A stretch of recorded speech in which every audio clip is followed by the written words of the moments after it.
Bonjour, bienvenue à tous. Alors c'est évidemment le discours d'Emmanuel Macron qui va nous occuper aujourd'hui largement. Que pensez-vous de cette opération déminage ? Le président de la République vous a-t-il convaincu ? Nous allons en débattre avec vous et avec nos 4 invités que vous découvrirez dans un instant. Autre sujet, le torchon qui brûle entre Gérald Darmanin et les sénateurs. Les couteaux sont sortis entre le ministre du Budget et ses anciens amis de la droite. Le vote d'une déduction fiscale a mis le feu aux poudres. Alors, qui a raison, qui a tort ? Nous verrons tout cela. Enfin, une question sur ces bébés génétiquement modifiés nés en Chine. Sont-ils les bébés du futur, protégés grâce à cette technique contre des maladies graves ? Ou au contraire, le produit d'une dérive éthique, d'ailleurs condamnée hier par la communauté scientifique. Nous allons voir tout cela. Bonjour Lucille Schmitt. Bonjour Marie-Amélie. Merci beaucoup de nous avoir rejoints. Vous êtes coprésidente de la Green European Foundation, Fondation européenne sur l'écologie. Vous êtes aussi l'auteur de La France résiste-t-elle à l'écologie ? C'est paru aux éditions Le Bord de l'eau. Et on était évidemment impatients de savoir ce que vous avez pensé de l'intervention d'Emmanuel Macron ce matin. Bonjour Marin Viry. Bonjour. Vous êtes écrivain, critique littéraire, membre du comité de direction de la Revue des Deux Mondes et vous avez conseillé Dominique de Villepin pour sa communication, c'était pendant la campagne présidentielle de 2012. Vous êtes l'auteur de Un roi immédiatement, c'est paru aux éditions Pierre-Guillaume de Roux l'an dernier. Bonjour Juan Branco, merci aussi de nous avoir rejoints. Vous êtes journaliste, juriste, vous êtes l'avocat de Julian Assange. En 2017, vous aviez fait la campagne sous l'étiquette France Insoumise en Seine-Saint-Denis. Oui. Et bonjour Alexis Brézé, directeur des rédactions du Figaro.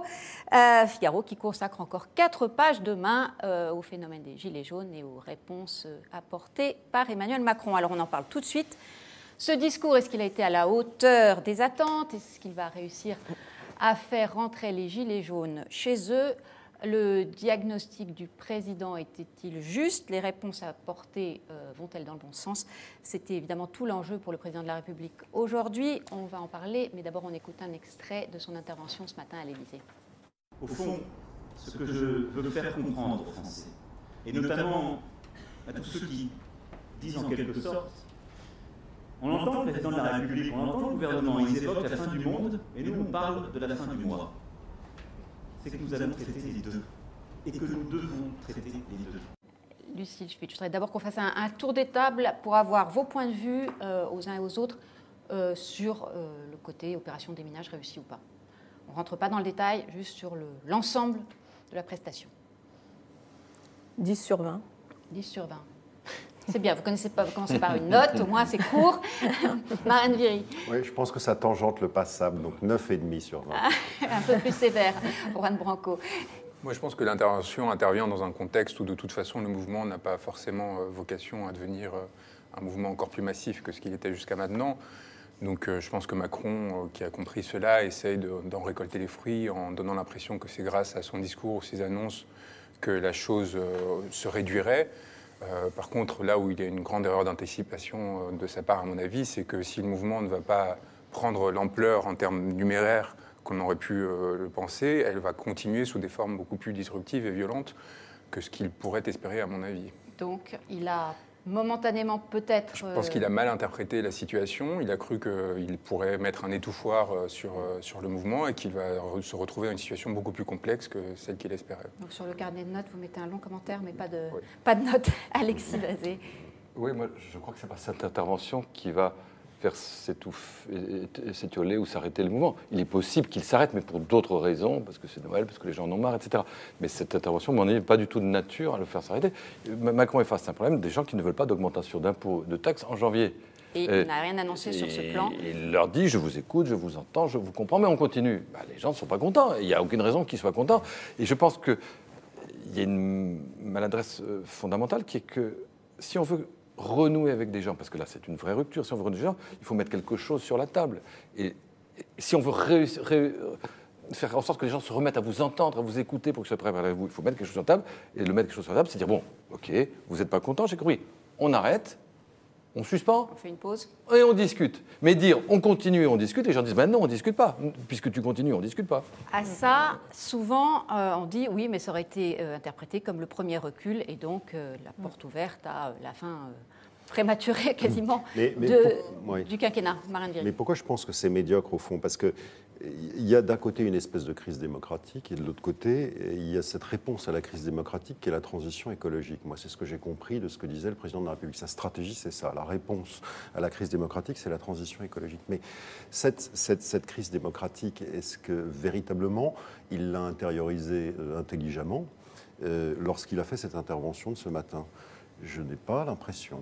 J'ai l'impression que le besoin de protection, si vous voulez, qui est à la trame même, en fait, de la demande politique, qui, je dirais d'une certaine façon, qui est avant la démocratie. Bon. Ce besoin-là n'a pas du tout été pris en compte. Il l'a quand même beaucoup dit. Je vous ai écouté, je prends en compte cette colère qui s'exprime. Oui, il a exprimé une large empathie, en tout cas qu'est-ce qu'il pouvait faire d'autre? Oui, une empathie rhétorique, et puis il est tout de suite passé à ce que je veux faire comprendre aux Français, etc. Il s'est reverticalisé. Il s'est reverticalisé, comme il le dirait lui-même, immédiatement en réalité, comme quelqu'un qui, au fond, essaye d'échanger la réponse à une colère contre eux, je vous donne un nouveau cap. Bon, en espérant que le nouveau cap sera suffisamment attractif pour faire passer la colère. Mais en réalité, ce nouveau cap, pardonnez-moi, mais il n'est pas très bien foutu, parce que la transition écologique telle que moi je l'ai entendue tout à l'heure dans la bouche du président de la République, c'est un carambolage de gadgets. Il y a des histoires de toutes sortes, de chauffage au fioul, il y a des histoires de primes de voitures, enfin c'est vraiment typiquement le catalogue. Hein.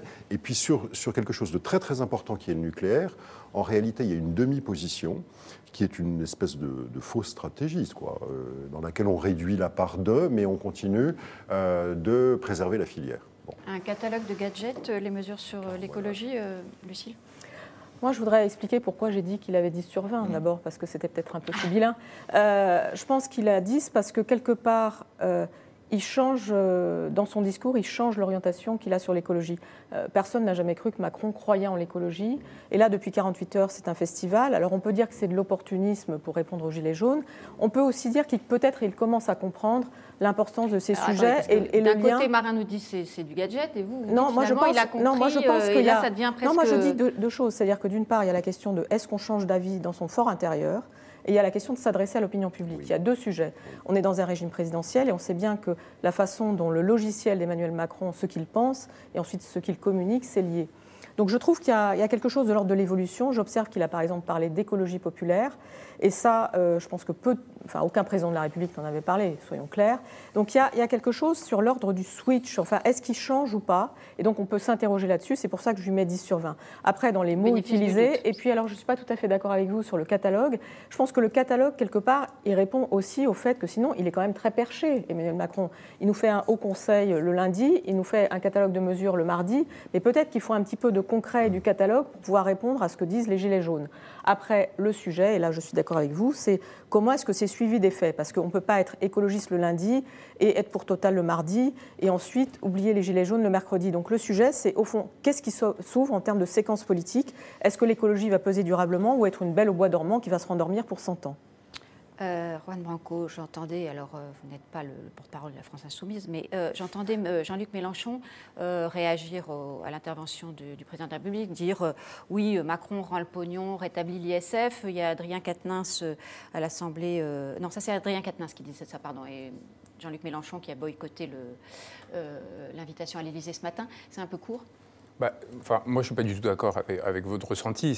Non, mais déjà sur la position de la France Insoumise par rapport à ce côté, la France Insoumise on rejette d'emblée toute... un programme qu'elle a présenté en 2017 avec une planification écologique très marquée et toute une série de dispositions fiscales qui sont vraiment aux antipodes de ce que proposait En Marche et Emmanuel Macron, notamment dans sa pratique, parce que toute une partie des dispositions que Macron a prises à ce sujet n'étaient pas dans son programme. Sur le fond, donc du coup, l'opposition est très claire, et sur la forme, après, je laisse à Jean-Luc Mélenchon et Adrien Quatennens de choisir les termes qui les intéressent.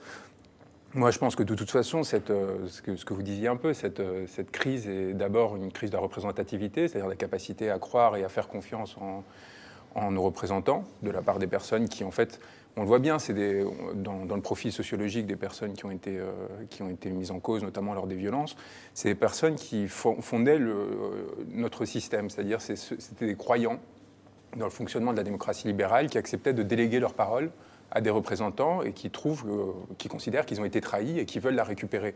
Donc évidemment, du coup, le discours n'est pas forcément élaboré, fin, porte précisément techniquement sur telle ou telle mesure, parce que le sujet principal de la révolte, c'est la confiance en les délégataires, c'est-à-dire en nos représentants. Et cette crise, évidemment, ce n'est pas un discours, c'est là où je voulais réagir sur ce que vous disiez, de lesquels, en fait, c'est des éléments de langage qui sont préparés par des conseillers. On vous sent bien, depuis quand est-ce qu'on devient du jour au lendemain écologiste? C'est en une semaine parce qu'il y a eu une mobilisation populaire.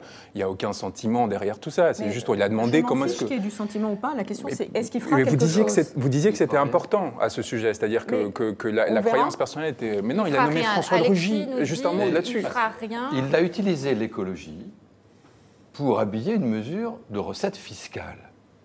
Il n'y a pas du tout d'écologie dans cette histoire. Il a besoin d'argent pour boucler son budget parce qu'il ne faut pas faire trop de déficit, qu'il n'a pas fait d'économie, il fallait trouver du fric. Il a fait comme ont fait tous ses prédécesseurs avant lui, il a augmenté les taxes sur l'essence. Ce n'est pas une histoire d'écologie. Si c'était une question d'écologie, si ce n'était pas une question de recette fiscale, il aurait diminué une autre recette fiscale. Il n'a jamais rien diminué. Je ne parle même pas de l'affectation des ressources, parce qu'on peut dire que ça va au pot général, mais on va faire une politique écologique.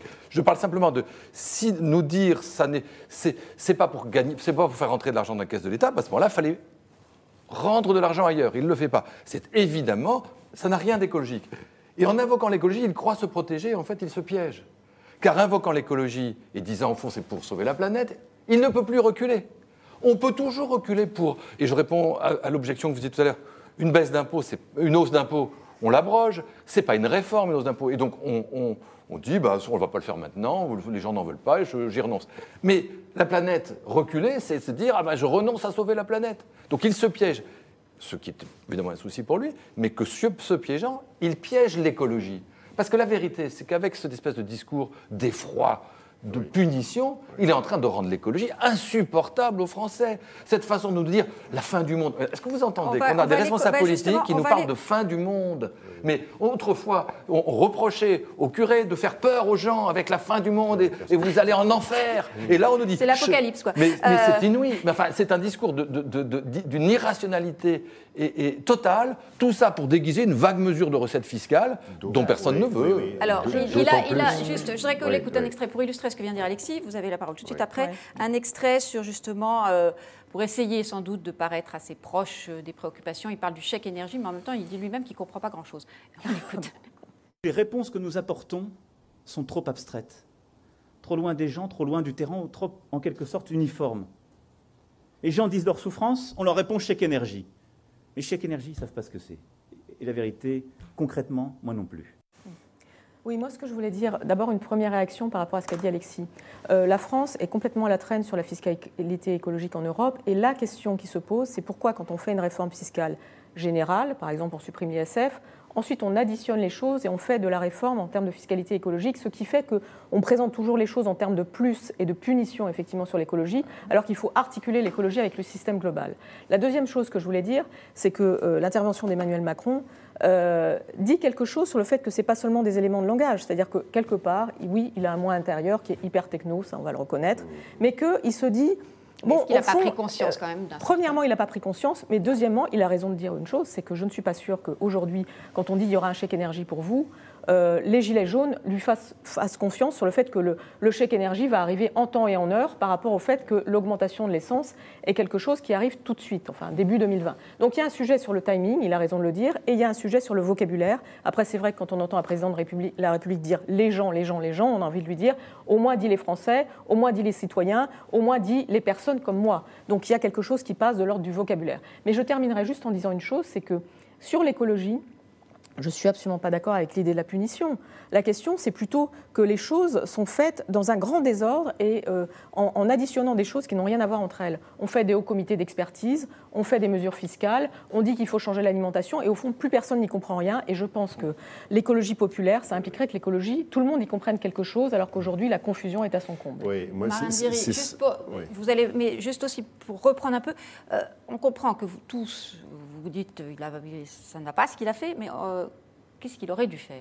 Mais d'abord, les Français, ce qu'il aurait dû faire, c'est lié au fait que les Français, à mon avis, n'ont pas du tout intériorisé l'impératif de survie. un impératif de survie et donc du coup de la nécessité de prendre des mesures drastiques, immédiates, etc. La fin du monde, ça leur paraît un peu donc, lointain. La fin du monde, ça leur paraît lointain, et pour eux, c'est un discours d'institution, c'est un discours de médias, c'est un discours de gouvernement, c'est un discours d'experts, c'est un discours de onusiens, etc. Mais ça n'est pas forcément ressenti comme une nécessité politique immédiate. Pour eux, il n'y a pas le feu au lac, quoi, pour dire les choses. Voilà. Bon. Premièrement. Deuxièmement, d'articuler, au fond, à cet enjeu, qui n'est un enjeu vital que dans l'esprit des hommes politiques, de certains hommes politiques, en plus, et pas tous, ou des institutions, d'articuler. Et des scientifiques aussi. Oui, et des scientifiques, naturellement. C'est important. Oui, les 12 000 scientifiques, etc. Mais donc d'articuler cet enjeu et une réponse politique à un sujet qui est un sujet fondamentalement de défiance, mais pire que de la défiance, d'une certaine façon, d'un sentiment de trahison du peuple vis-à-vis de son élite, c'est quelque chose qui me paraît pas marcher sur le plan politique, si vous voulez. Ça ne marche pas. Bon. Alors, on va voir ce qui va se passer. Il va peut-être y avoir effectivement sur la politique écologique un certain nombre de choses qui vont être faites et ce sera peut-être plus énergique, etc. Très bien. Mais ça ne résoudra pas la crise politique des Gilets jaunes. C'est ça que je veux dire. Parce que fondamentalement, on a l'impression que Macron, qui, au fond, dans cette affaire, il s'est conduit comme un directeur de la com ou un directeur général d'une boîte qui vend un avenir en échange d'une angoisse. Bon, sans traiter véritablement l'angoisse. Bon. Et l'angoisse en question, ce n'est pas de la rhétorique. C'est le pacte politique fondamental. Il faut relire Machiavel, quoi. C'est j'échange de la suggestion contre de la protection. Bon, ben voilà. Et la suggestion contre la protection, les Français ne l'ont plus. En tout cas, ceux qui manifestent. Une chose intéressante qui a été dite par Macron, c'est quand même qu'il a parlé des territoires. Et là, moi, j'observe que certains gilets jaunes l'ont dit explicitement, on est écologiste. Et je ne suis pas tout à fait d'accord avec ce que vous dites. Je pense que quelque part, le peuple est souvent plus écologiste que les élites, même si les élites en parlent plus. Il y a un sujet sur le fonctionnement économique qui est bien compris. Est-ce que quand même la question pouvoir d'achat, taxes ne prédomine pas par rapport à la préoccupation écologiste? Je pense que la préoccupation pouvoir d'achat immédiate est forte, mais je pense que, ça a été dit d'ailleurs, de Rugy a une formule que j'ai trouvée assez intéressante, quand il a dit « c'est la France prisonnière de la voiture ». Je pense que ce n'est pas l'amour de la bagnole, hein, les gilets jaunes, c'est le fait de dire on n'a pas le choix. Et donc, au fond, vous réservez l'écologie à l'élite, et ça, on n'en veut pas. Donc, il y a quelque chose sur le fait de ne pas... D'abord, on est un pays où il n'y a aucun climato-scepticisme, et d'ailleurs, en Europe, c'est général. Donc, il y a quelque chose sur le fait de reconnaître que tout le monde peut avoir droit à un surplus d'écologie, à un autre mode de développement, et que ça ne se passera pas seulement chez les technos. Simplement, les gens ne veulent pas qu'on les ils n'ont pas les moyens. Ils n'ont pas le choix. Quand ils disent on n'a pas le choix, ils n'ont pas le choix. Vrai, les gens ne prennent pas leur voiture pour le plaisir. Mais je suis entièrement d'accord avec vous, Alexis. Ils n'y peuvent rien. Et on vient leur expliquer que c'est très mal, qu'on va leur expliquer, qu'on va faire de la pédagogie, et que s'ils continuent à agir comme ça, ça va être la fin du monde. Je crois que surtout, on leur supprime 100 € par mois alors qu'ils en gagnent 1200.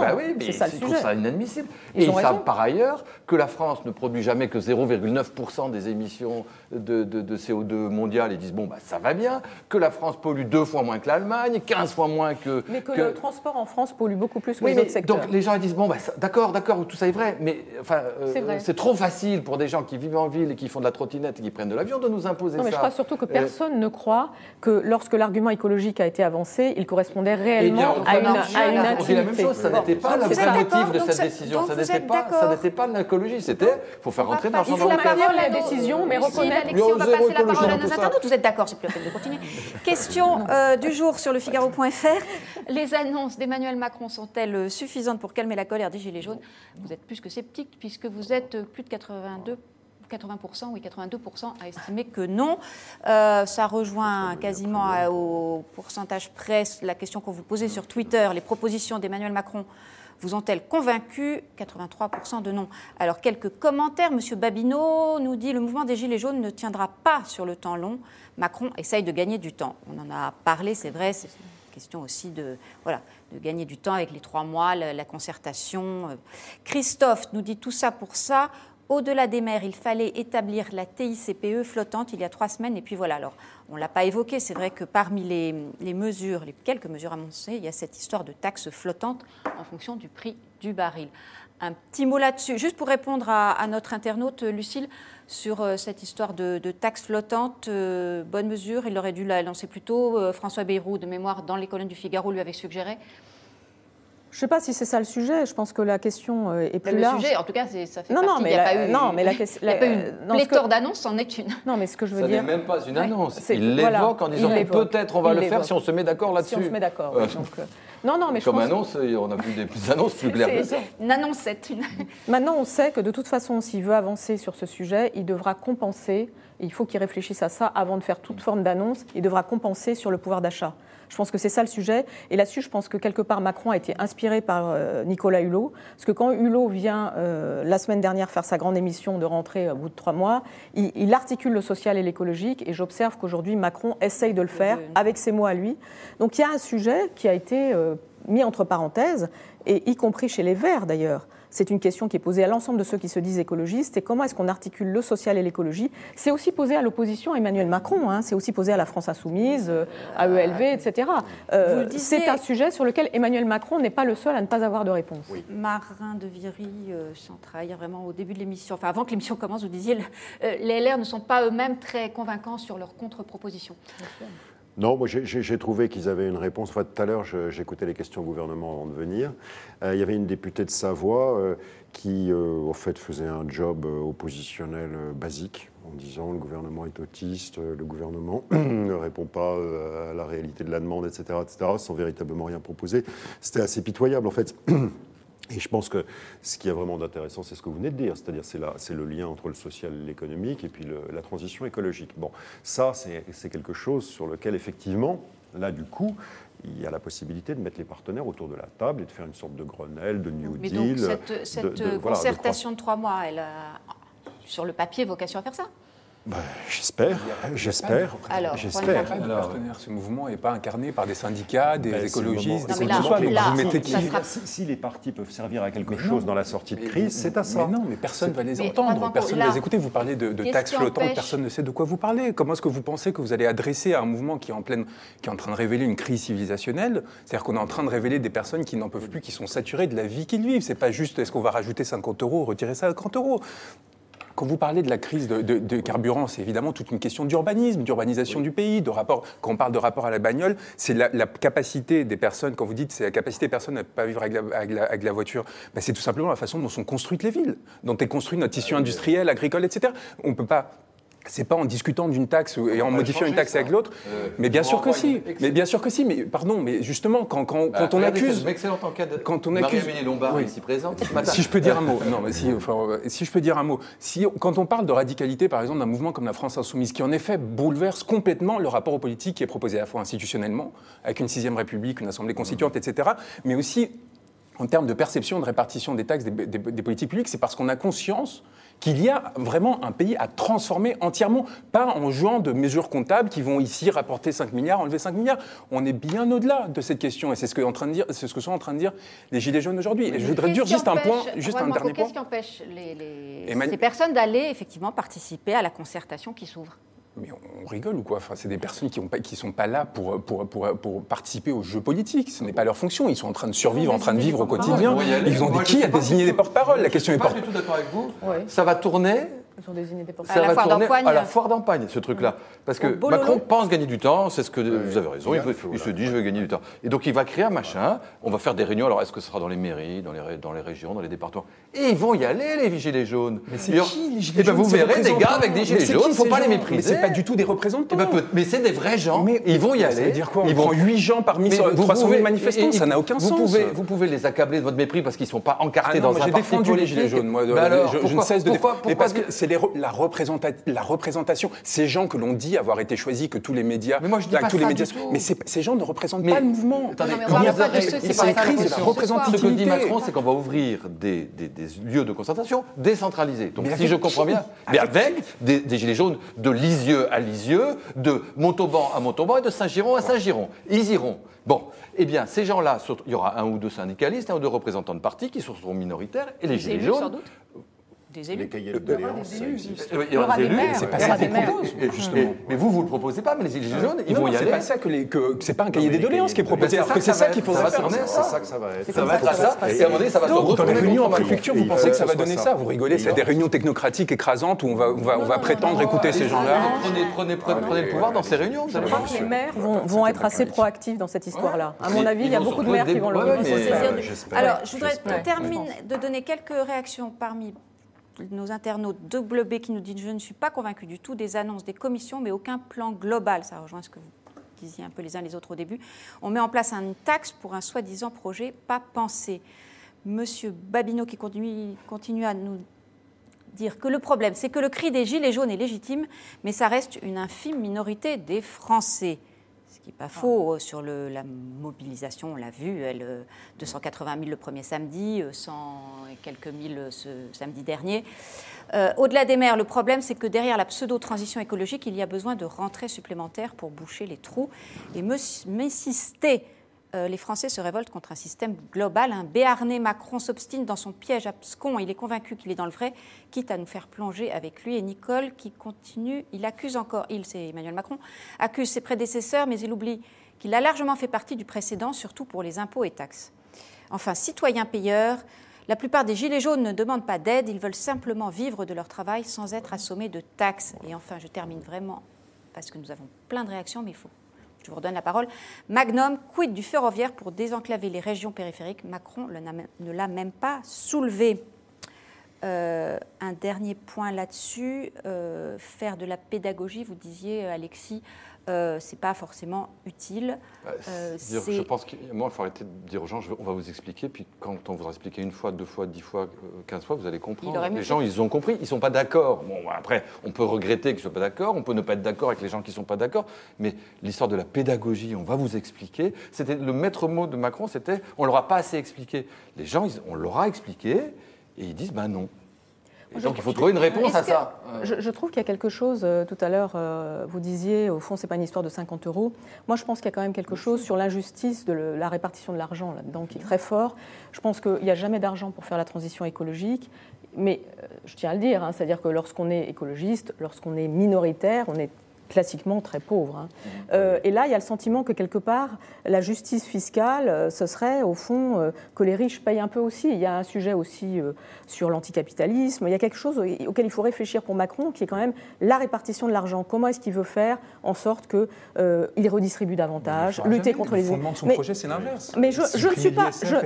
Mais il va changer complètement. Je ne pensais pas que c'était un plateau politique, donc j'analyse, mais je ne sais pas quel est le fort intérieur d'Emmanuel Macron, mais en tout cas, là, il a une alerte forte. Et s'il veut rester au pouvoir, il a intérêt à changer la répartition de l'argent. Voilà ce que je dis. Il renverse exactement ce qu'il a fait la première année. Ça n'a aucun sens. Pourquoi pas? S'il veut rester au pouvoir, il a intérêt à le faire. Et on passe au thème suivant. Juste un point, c'est qu'il me semble que ce mouvement, il n'est pas interprétable, digérable et transformable, si je peux dire, en réforme utile et qui apaise politiquement par les institutions, c'est-à-dire les syndicats, les partis ou même les parlementaires, d'ailleurs, qui se font engueuler dans les marches. Bon.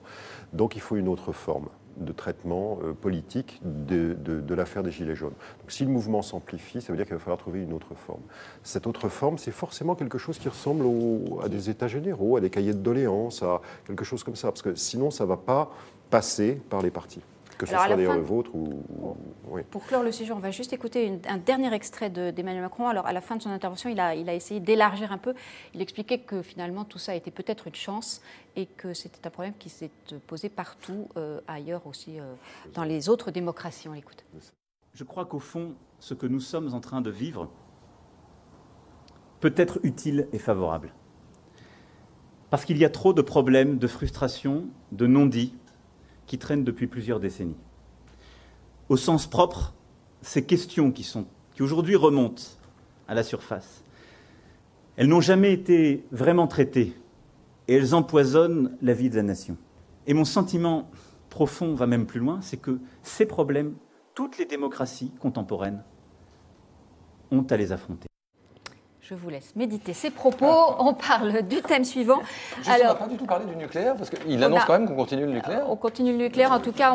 Alors, c'est pas... Alexis, vous exagérez parce que vous remettez... je sais pas, je m'attendais à ce que vous posiez des... Moi, je l'aurais défendu, au moins, là-dessus. Là aussi, on est à la moitié du gué, si je comprends bien. Non, mais il reprend clairement les propositions d'EDF et il n'y a aucune ambition sur le nucléaire. Après, est-ce qu'on peut traiter tout à la fois ? Moi, je me permets de le dire. S'il arrive à trouver une réponse sociale, et on en est loin, d'après chaque ce qu'on vient chose en son temps.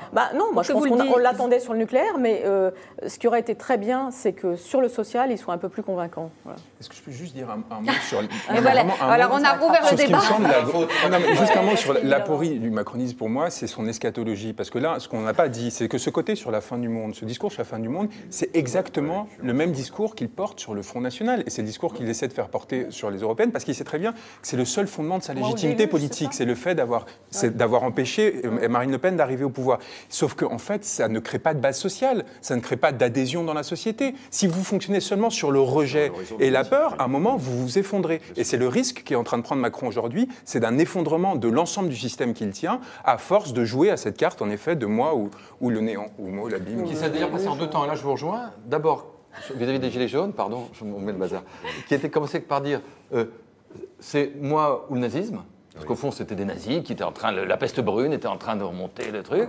Puis bon, ils ont arrêté des gens. Il n'y en avait pas un gars d'ultra-droite ni d'ailleurs d'ultra-gauche. Ils sont peut-être suffisamment malins pour ne pas se faire prendre. Oui, mais enfin bon, il y a un moment, si sur 100, on ne peut pas en trouver un, ça prouve qu'il y a, en tout cas, il n'y a pas que ça. Et donc cet argument-là tombe. Et on va passer à un deuxième argument, c'est moi ou la fin du monde. Moi ou le... Bon, c'est pas comme ça qu'on va faire changer les gens. Il n'a pas tort, à la fin, bon, moi je voyage beaucoup en Europe, il n'a pas tort de dire que les choses se posent dans d'autres pays que le nôtre, et elles se posent à chaque fois avec une équation. Dans tout le monde occidental. Il n'a pas tort, après il se met brusquement à commenter sa propre action, et ça c'est bizarre. Il n'est pas quel est le rapport entre le déclassement des classes moyennes, justement, et l'écologie ? Quel est le rapport, encore une fois, quel est le rapport ? On en fera un autre sujet. Moi, je pense qu'il y a un vrai sujet sur l'invention, quand même, de l'écologie qui bénéficie à tous. C'est-à-dire qu'aujourd'hui, il vaut mieux être dans une classe favorisée pour pouvoir s'alimenter correctement, avoir une voiture qui ne pollue pas, bénéficier des transports en commun, etc. Donc, il y a un sujet, et vous l'avez dit, sur la réinvention de la ville, par exemple. À un moment, il fait une espèce de lien, il veut tout mettre dans tout en disant c'est parce qu'on ne s'est pas assez préoccupé de la fin du monde qu'on a des problèmes de la fin du mois. Les deux problèmes sont sans doute des vrais problèmes, mais cette façon de tout mélanger n'a aucun sens. Comme vous le disiez, moi ou l'élu, mais aussi moi qui me regarde faire mon discours. C'est ça qui est assez étrange. Oui. Alors, ce n'était pas la fin du monde au Sénat, mais quand même, Gérald Darmanin a réussi à bloquer le fonctionnement du Sénat pendant près de 3 jours. Le ministre du Budget s'oppose en effet à une exonération fiscale de 1 500 € par mois qui a été voté pour les élus, un allègement qui est introduit par un amendement du groupe Les Républicains. Alors, on va d'abord écouter Gérald Darmanin, ministre du Budget, qui explique pourquoi il estime que cet allègement n'est pas justifié. On l'écoute. C'était sur RTL. Et effectivement, les élus des petites communes sont des fantassins de la République et doivent être aidés. Simplement, l'amendement des sénateurs et de la majorité sénatoriale ne disait pas ça. L'amendement même, et chacun peut regarder et vérifier cette information, touchait une exonération fiscale pour tous les élus. Moi, le jour où je ne serai plus ministre, j'espère pouvoir redevenir maire de Tourcoing. Je gagne plus de 5 000 € en tant que maire de Tourcoing. Je ne le gagne pas aujourd'hui, je gagnais plus de 5 000 € en tant que maire de Tourcoing. Ça veut dire que demain, le Sénat autorise quelqu'un qui est maire d'une grande ville de 5 000 € d'avoir une franchise fiscale. C'est pas juste. Alors, Gérald Darmanin alimente le populisme, a répliqué Gérard Larcher, président du Sénat. Bruno Retailleau lui-même a estimé que ce n'était juste cet allègement qu'une réparation des injustices. On écoute le sénateur républicain, président du groupe LR au Sénat. Depuis le début, notre souci, c'est pas de se voter un privilège. Au contraire, c'est de réparer des injustices. Moi, je connais des maires qui ont vu leur imposition multipliée par 3 ou par 4. Est-ce que c'est normal ? À la suite d'un changement de règle. Ça n'est pas normal. Voilà. Les maires, c'est comme n'importe quel Français. Et en plus, ils donnent de leur temps. Ils se dévouent. C'est vraiment les bons atouts faire de la République aujourd'hui. Alors, ce n'est pas la fin du monde, on l'a dit. En même temps, réconcilier l'exécutif avec les élus, ce n'est pas pour aujourd'hui, Marine Viré, avec des propos tels que ceux de Gérald Darmanin, où il a raison. Bon, moi je ne comprends pas pourquoi un maire qui gagne 5 000 € net par an ne serait pas sur le même régime d'imposition que les autres Français qui gagnent 5 000 € par an. Donc là déjà, je ne comprends pas. Point. Donc, de ce point de vue-là, Darmanin, Par mois. Pardon, par mois, excusez-moi, par mois. Oui. Enfin bon. Oui. Ça Alors concerne, ensuite, pas oui, beaucoup, mais ça concerne.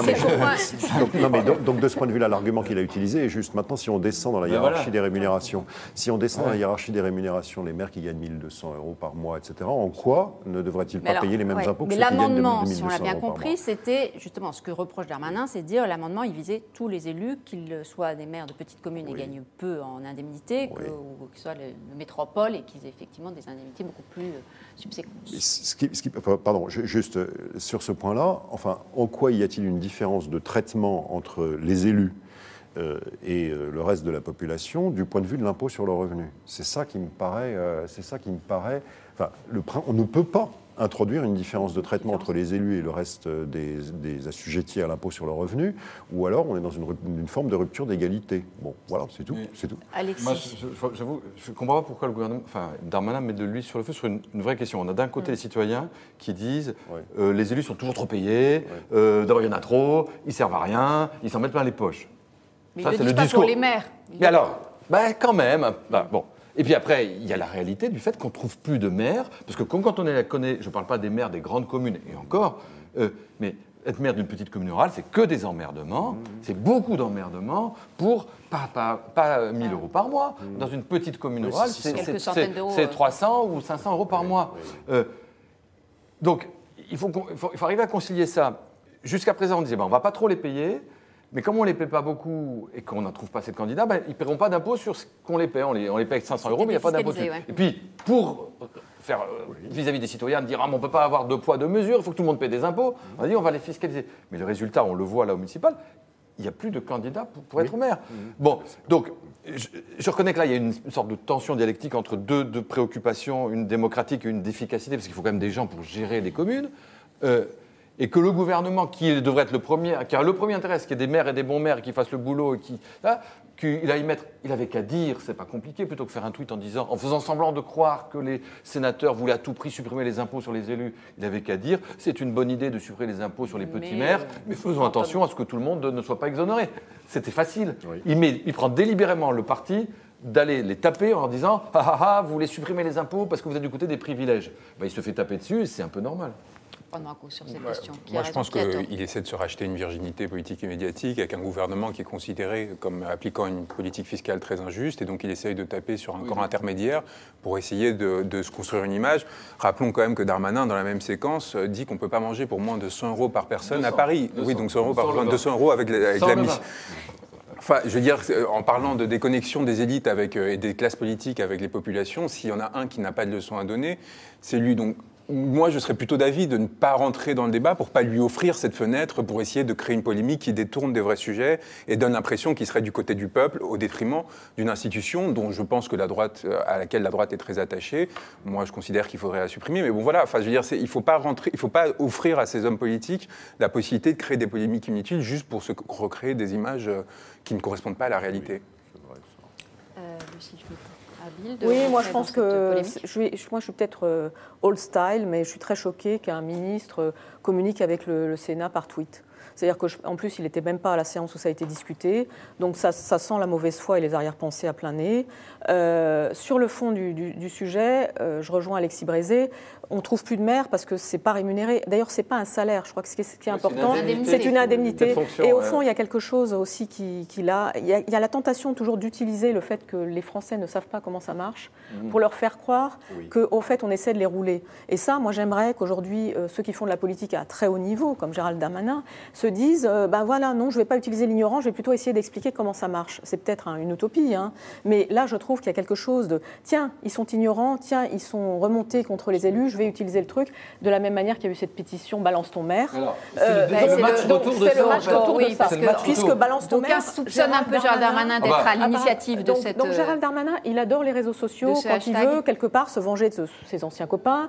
Et il y a quelque chose de l'ordre de l'arrière-pensée pour faire oublier, au fond, peut-être la manière dont ce gouvernement mène une politique quand même d'injustice fiscale. Alexis, il y avait un très bon papier de Guillaume Tabar-Frattin expliquant un peu qui était Gérald Darmanin dans le dispositif Macron. Après, Darmanin, il défend une partition politique, etc. Mais c'est vrai que le gouvernement et Macron suppriment la taxe d'habitation et en gros les ressources des collectivités locales.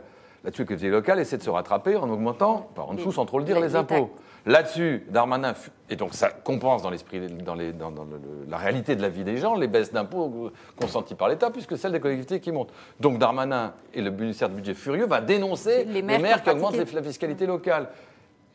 Et le Sénat, représentant les collectivités locales, dit mais on ne se conduit pas comme ça. Vous nous piquez de l'argent d'un côté, on le monte de l'autre. Vous n'allez pas en plus nous dénoncer. Et là, c'est un peu le match retour. Il dit non seulement vous augmentez les impôts, mais en plus vous votez des exonérations d'impôts. Ça prouve que vraiment vous êtes la méchante droite du Sénat du côté des. Non, mais juste un petit à côté. Moi, je pense que ça serait intéressant quand on est dans une petite ville, par exemple, qu'on sache combien gagne son maire, parce que en fait, on serait souvent très étonné par le fait qu'ils gagnent très mal et leur indemnité est faible.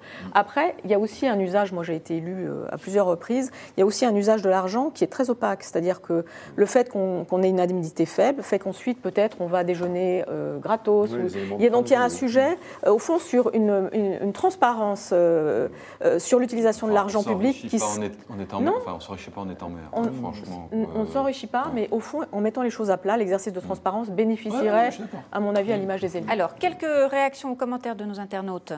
D'abord, la question Twitter qu'on vous posait, c'était formulée ainsi. Gérald Darmanin a-t-il raison de s'opposer à un vote du Sénat en faveur d'une augmentation de la déduction fiscale des élus? C'est un peu compliqué, mais apparemment, vous avez quand même tout à fait saisi. Oui, parce que les gens disent qu'ils sont trop payés. Il faut qu'ils ne vont pas payer moins d'impôts. Voilà.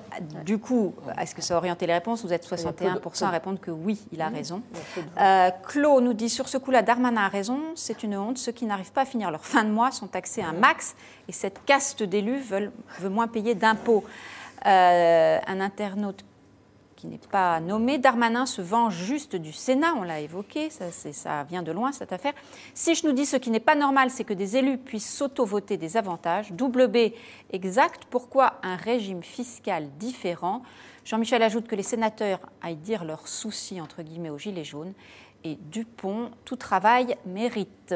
J'ai perdu Dupont dans l'affaire, je vais vous le dire la suite. Tout travail mérite salaire et non indemnité, égalité pour tous. Je vous propose de parler maintenant d'un tout autre thème, celui de ces bébés. C'est une première médicale qui a jeté un grand froid, l'annonce de la naissance de jumelles génétiquement modifiées. Ça se passe en Chine.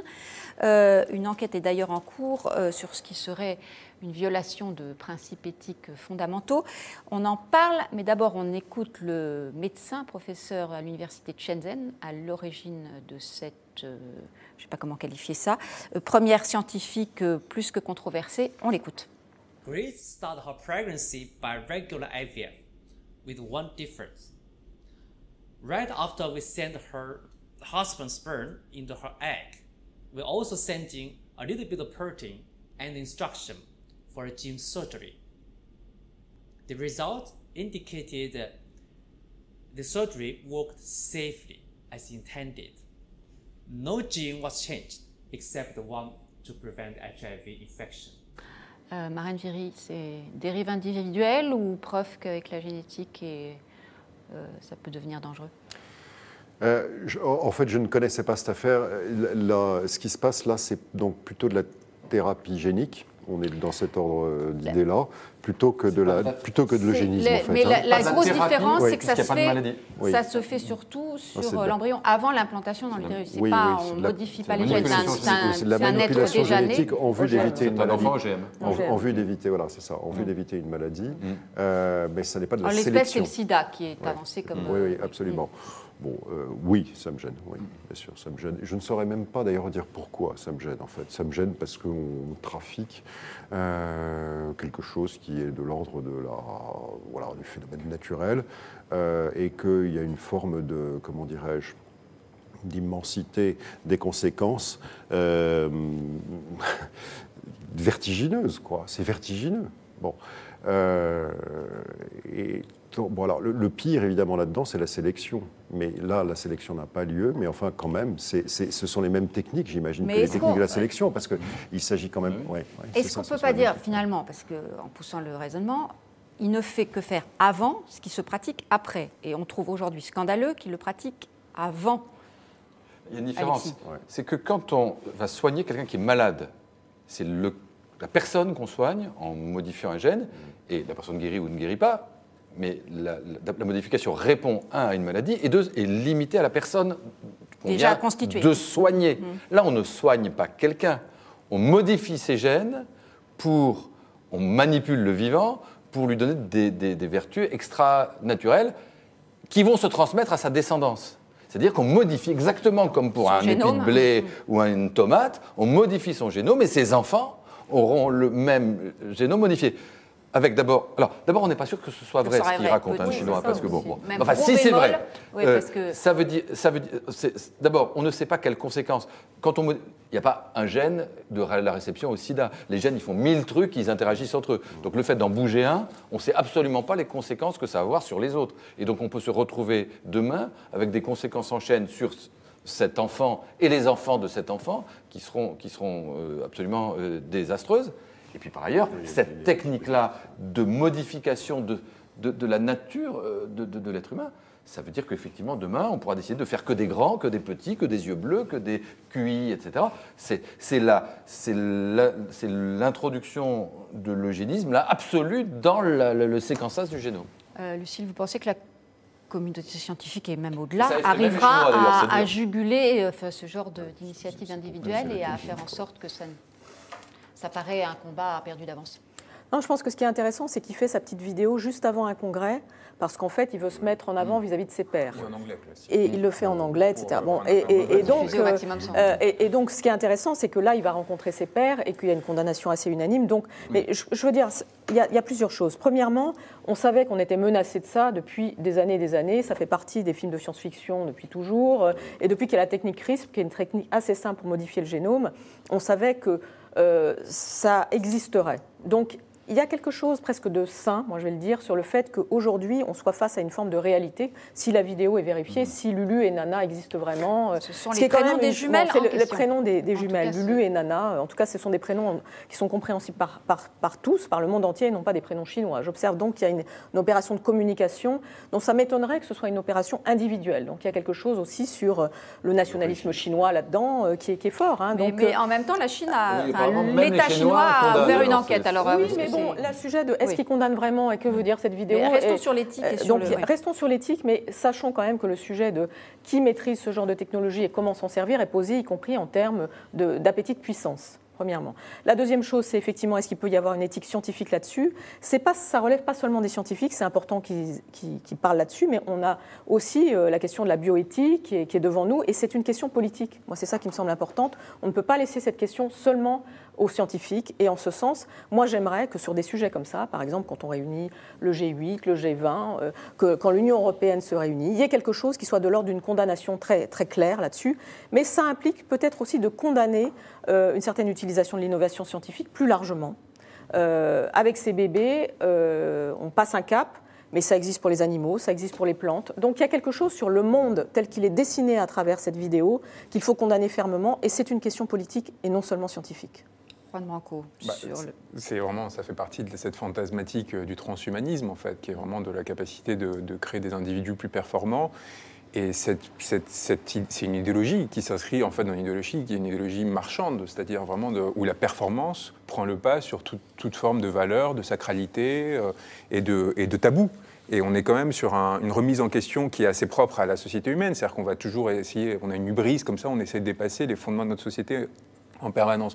Mais s'il se trouvait qu'un jour on était en effet capable de dépasser ces tabous fondateurs qui constituent notre société, eh bien là, je ne sais même pas si parler de risque ou pas, c'est une telle transformation, en fait à terme on arrive à la création de nouvelles espèces. C'est-à-dire qu'il va y avoir, est-ce que ce sera vraiment des êtres humains assimilables aux nôtres qui existeront ? Et c'est assez impensable et je pense pas discutable en l'état, en tout cas peut-être sur ce plateau, parce que ça implique, ça a tellement d'implications que c'est très dangereux, mais aussi c'est très dangereux de porter un discours définitif sur le sujet avant même de savoir ce qu'il en est en termes de vérité, c'est-à-dire est-ce que véritablement on peut et ça a été fait de façon factuelle. On se souvient des opérations de communication de la Corée du Nord à un moment sur la question du clonage humain et autres. Et à un moment, je pense qu'il faut il nous prend au piège. C'est-à-dire cette personne, cette université probablement, j'imagine qu'il y avait un enjeu de prestige scientifique derrière ça, même qu'il leur aurait tombé dessus, essaie de prendre au piège la société du spectacle et de nous faire commenter quelque chose dont on ne sait même pas s'il est arrivé ou pas. En tout cas, il choisit un sujet qui est le sida, et il choisit la question des enfants et du sida. Et c'est évidemment un sujet éminemment, qui nous bouleverse, parce que moi, je me suis posé la question, je me suis dit, si j'étais une mère africaine, par exemple, qu'est-ce que je penserais? Et je me suis dit, au fond, ma réaction, elle est aussi inscrite dans une certaine société, etc. Donc, il choisit quelque chose d'assez pervers. Et il faut imaginer qu'est-ce qui se passerait dans une société où vous avez des enfants qui sont contaminés, ou le risque d'être contaminés. Qu'est-ce qu'on fait de cette proposition? Le dernier mot à nos internautes. La question qu'on vous posait, donc craignez-vous, c'est bébé génétiquement modifié. 78% d'entre vous estiment que oui, cette perspective à craindre. Samuel, je le crains, mais pas pour la technique en soi. Ce sont de grandes nouvelles si on peut modifier la génétique pour combattre des maladies héréditaires ou des déformations physiques. Mais pour le reste, c'est une autre histoire. Si on y arrivera. De toute façon, rien que pour la science, il va falloir faire de la recherche là-dessus. Isométrique nous dit il y a eu le nucléaire, l'informatique, il y aura la génétique. Et Nicole, c'est une forme d'eugénisme, même si c'est pour éventuellement prévenir une maladie. Et enfin, Pitan qui nous dit si grâce au progrès génétique, on peut éliminer certaines maladies orphelines avant la naissance, est-ce mal? Lexi, un dernier mot. Clore le débat. Est-ce que l'être humain doit s'affranchir de la nature humaine ? Puisqu'il en a aujourd'hui la possibilité. C'est ça la vraie question, c'est une question philosophique. Et cas par cas, on peut toujours trouver une bonne raison de le faire. Mais si on le fait, on entre dans quelque chose qui est une dérive absolument sans limite et terrifiante. Donc je pense qu'il faut avoir une réponse, non pas pratique, mais absolument philosophique. Si l'être humain commence à s'affranchir de ce qui fait sa nature et des limites de sa nature, et dans les limites de nature, il y a qu'on meurt, et il y a qu'on a des maladies, et bien, si on s'affranchit de ça, c'est la porte ouverte à des dérives inhumaine au sens propre du terme. Et je pense que s'il y a une écologie de la nature de la planète qui est à faire, l'écologie humaine est devant nous là, sur ces sujets-là.